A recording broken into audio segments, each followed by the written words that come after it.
Ram Ram ji, welcome back to your YouTube channel. I hope you all are doing well. आज हम लोग Delhi Vadodara Mumbai expressway project को जानेंगे और इससे होने वाले बेनिफिट्स को भी समझेंगे। यह दिल्ली में यमुना नदी के पश्चिमी तट पर महारानी बाग में डीएनडी फ्लाईवे और रिंग रोड के जंक्शन से शुरू होगा। वहां से यह आगरा नहर के साथ ओखला, शाहीन बाग, कलिंदा कुंज और जैतपुर से होकर गुजरेगी।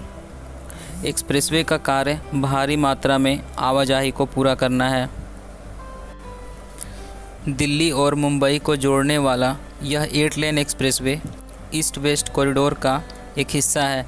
दिल्ली मुंबई एक्सप्रेसवे के पूरे कॉरिडोर को जनवरी 2023 तक कंप्लीट करने का लक्ष्य रखा गया है।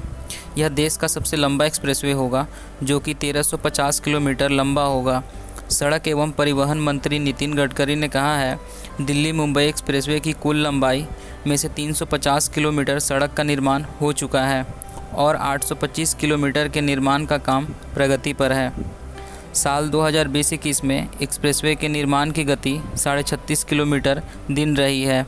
गडकरी ने कहा है कि यह किसी भी नेशनल हाईवे के निर्माण की अब तक की सबसे तेज़ गति है। 2 सबसे व्यस्त मार्गों को जोड़ने वाली यह सड़क शहर और राजमार्गों के ट्रैफिक को बांट देगी। इससे बार बार होने वाले ट्रैफिक जाम से निजात मिलेगी और यात्रा का समय काफ़ी कम कर देगी। दिल्ली, हरियाणा, राजस्थान, मध्य प्रदेश, गुजरात और महाराष्ट्र को जोड़ने वाला यह देश का सबसे लंबा एक्सप्रेसवे 90,000 करोड़ रुपए में बन रहा है।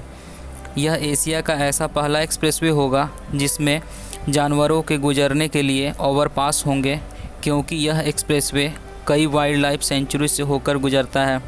इसके अलावा यह ग्रीन एक्सप्रेसवे होगा।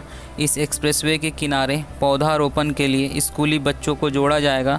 साथ ही बड़े पैमाने पर पौधारोपण करने की योजना भी बनाई जा रही है। एक्सप्रेसवे पर क्रॉसिंग के दोनों ओर 8 मीटर लंबी शोर अवरोधक दीवारें होंगी और वन्य जीव गलियारे से गुजरने वाले एक्सप्रेसवे के खुले खंड में जानवरों और पैदल चलने वालों को कम से कम प्रवेश करने से रोकने के लिए एक्सप्रेसवे के दोनों किनारों पर 6 फुट लंबी दीवारें होंगी।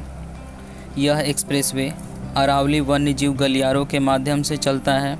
विशेष रूप से राजस्थान के 4 tiger reserve, Sariska tiger reserve, Mukundra hills national park, Ranthambore national park और रामगढ़ विषधारी वन्य जीव के बीच गलियारों को प्रभावित करता है, जो सभी भारत के महत्वपूर्ण टाइगर रिजर्व है।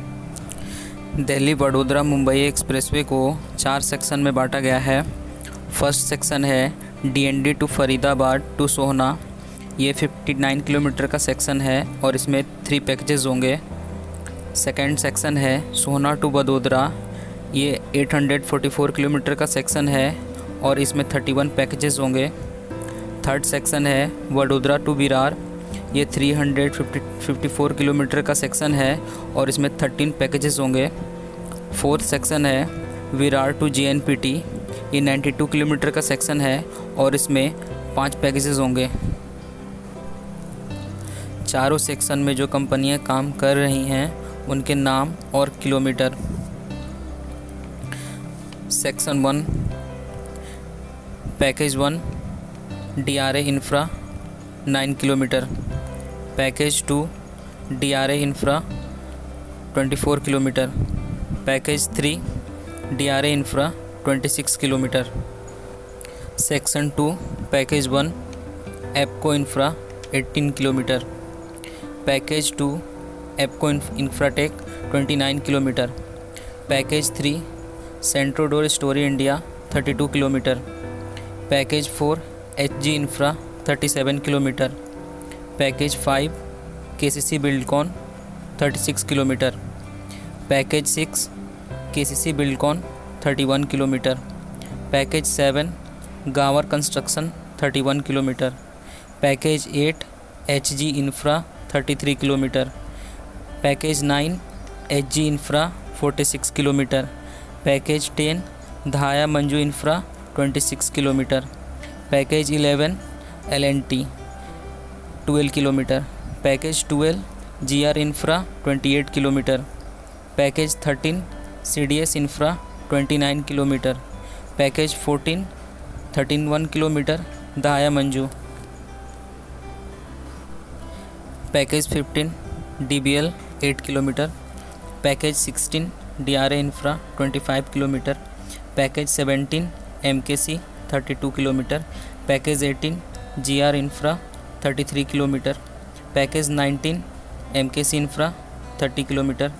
Package 20 GHB 25 kilometre. Package 21 GR infra 30 kilometre. Package 22 LNT 25 kilometre. Package 23 GR infra 25 kilometre. Package 24 GR infra 21 kilometre. Package 25 GR infra 23 kilometre. Package 26 30 kilometre का है और इस पे 18 कंपनियों ने अभी बिड किया है। Package 27 GHB 29 kilometre. Package 28 GHB 26 kilometre. Package 29 PNC Infratech 23 kilometre. Package 30 Patel infrastructure 22 kilometre. Package 31 PNC Infratech 19 kilometre.